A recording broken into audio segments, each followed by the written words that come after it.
Hi, ఇండియాలో first IVF baby ఎప్పుడు పుట్టిందో మీకు తెలుసా? 1978లో, అంటే ఆల్మోస్ట్ 45 ఇయర్స్ అయిపోయింది.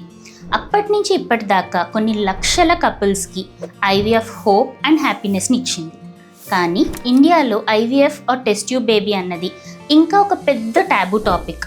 చాలా భయాలు అండ్ చాలా మిత్స్ ఉన్నాయి. వాటిని బ్రేక్ చేయడానికి let me simplify IVF for you. IVF అనే ప్రాసెస్లో ఒక ఎగ్ లేదా అండాన్ని ఒక స్పర్మ్ లేదా వీర్యకణంతో ఒక ల్యాబ్లోనే ఫర్టిలైజ్ చేసి దాని ద్వారా వచ్చే ఎంబ్రియోని తల్లి గర్భంలోకి ఇంట్రడ్యూస్ చేస్తాం. ఈ ఐవీఎఫ్ ఎవరికి అవసరం?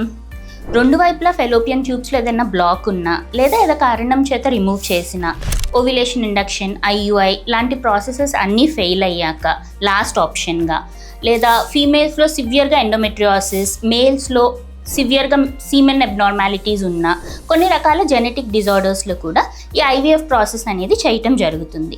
ఈ ఐవీఎఫ్ సక్సెస్ రేట్ అనేది ఈ అండర్లయింగ్ కాజ్ ఫర్ ఇన్ఫర్టిలిటీ మీద డిపెండ్ అయి ఉంటుంది.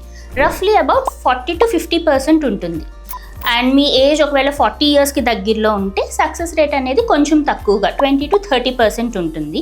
అండ్ దీని కాస్ట్ వచ్చి 1.5 to 3.5 lakh ఉండొచ్చు per cycle, depending on the centre అనమాట. ఈ ఐవీఎఫ్ ప్రాసెస్ని సింపుల్గా మీకు అర్థమయ్యేలా నా నెక్స్ట్ రీల్స్లో చెప్తాను. Do follow for more.